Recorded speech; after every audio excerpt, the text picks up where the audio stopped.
और मूसा के ससुर मिद्यान के याजक यित्रो ने यह सुना कि परमेश्वर ने मूसा और अपनी प्रजा इस्राएल के लिए क्या क्या किया है, अर्थात यह कि किस रीति से यहोवा इस्राएलियों को मिस्र से निकाल ले आया।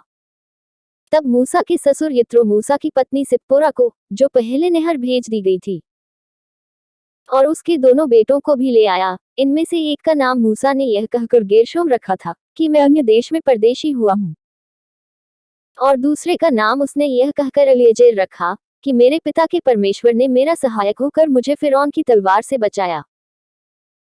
मूसा की पत्नी और पुत्रों को उसका ससुर यित्रो संग लिए मूसा के पास जंगल के उस स्थान में आया जहां परमेश्वर के पर्वत के पास उसका डेरा पड़ा था। और आकर उसने मूसा के पास यह कहला भेजा कि मैं तेरा ससुर यित्रो हूँ, और दोनों बेटों समेत तेरी पत्नी को तेरे पास ले आया हूँ। तब मूसा अपने ससुर से भेंट करने के लिए निकला और उसको दंडवत करके चूमा, और वे परस्पर कुशल क्षेम पूछते हुए डेरे पर आ गए। वहां मूसा ने अपने ससुर से वर्णन किया कि यहोवा ने इस्राएलियों के निमित्त फिरौन और मिस्रियों से क्या क्या किया, और इस्राएलियों ने मार्ग में क्या क्या कष्ट उठाया, फिर यहोवा उन्हें कैसे कैसे छुड़ाता आया है। तब यित्रो ने उस समस्त भलाई के कारण जो यहोवा ने इस्राएलियों के साथ की थी, कि उन्हें मिस्रियों के वश से छुड़ाया था, मग्न होकर कहा, धन्य है यहोवा जिसने तुमको फिरौन और मिस्रियों के वश से छुड़ाया, जिसने तुम लोगों को मिस्रियों की मुट्ठी में से छुड़ाया है। अब मैंने जान लिया है कि यहोवा सब देवताओं से बड़ा है, वरन उस विषय में भी जिसमें उन्होंने इस्राएलियों से अभिमान किया था।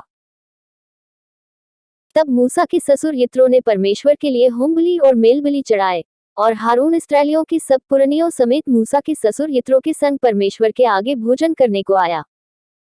दूसरे दिन मूसा लोगों का न्याय करने को बैठा, और भोर से सांझ तक लोग मूसा के आसपास खड़े रहे। यह देखकर कि मूसा लोगों के लिए क्या क्या करता है, उसके ससुर ने कहा, यह क्या काम है जो तू लोगों के लिए करता है? क्या कारण है कि तू अकेला बैठा रहता है और लोग भोर से सांझ तक तेरे आसपास खड़े रहते हैं? मूसा ने अपने ससुर से कहा, इसका कारण यह है कि लोग मेरे पास परमेश्वर से पूछने आते हैं। जब जब उनका कोई मुकदमा होता है तब तब वे मेरे पास आते हैं, और मैं उनके बीच न्याय करता और परमेश्वर की विधि और व्यवस्था उन्हें जताता हूँ। मूसा के ससुर ने उससे कहा, जो काम तू करता है वह अच्छा नहीं, और इससे तू क्या, वरन ये लोग भी जो तेरे संग हैं निश्चय हार जाएंगे, क्योंकि यह काम तेरे लिए बहुत भारी है, तू इसे अकेला नहीं कर सकता। इसलिए अब मेरी सुन ले, मैं तुझको सम्मति देता हूँ, और परमेश्वर तेरे संग रहे। तू तो इन लोगों के लिए परमेश्वर के सम्मुख जाया कर, और इनके मुकद्दमों को परमेश्वर के पास तू पहुंचा दिया कर। इन्हें विधि और व्यवस्था प्रकट कर करके जिस मार्ग पर इन्हें चलना, और जो जो काम इन्हें करना हो वह इनको जता दिया कर। फिर तू इन सब लोगों में से ऐसे पुरुषों को छांट ले जो गुणी और परमेश्वर का भय मानने वाले, सच्चे और अन्याय के लाभ से घृणा करने वाले हों, और उनको 1000-1000, 100-100, 50-50 और 10-10 मनुष्यों पर प्रधान नियुक्त कर दे। और वे सब समय इन लोगों का न्याय किया करें, और सब बड़े बड़े मुकद्दमों को तो तेरे पास ले आया करें, और छोटे छोटे मुकद्दमों का न्याय आप ही किया करें। तब तेरा बोझ हल्का होगा, क्योंकि इस बोझ को वे भी तेरे साथ उठाएंगे।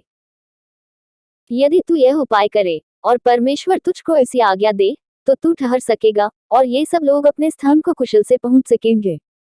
अपने ससुर की यह बात मानकर मूसा ने उसके सब वचनों के अनुसार किया। सो उसने सब इस्राएलियों में से गुनी गुनी पुरुष चुनकर उन्हें 1000-1000, 100-100, 50-50, 10-10 लोगों के ऊपर प्रधान ठहराया। और वे सब लोगों का न्याय करने लगे। जो मुकद्दमा कठिन होता उसे तो वे मूसा के पास ले आते थे, और सब छोटे मुकद्दमों का न्याय वे आप ही किया करते थे।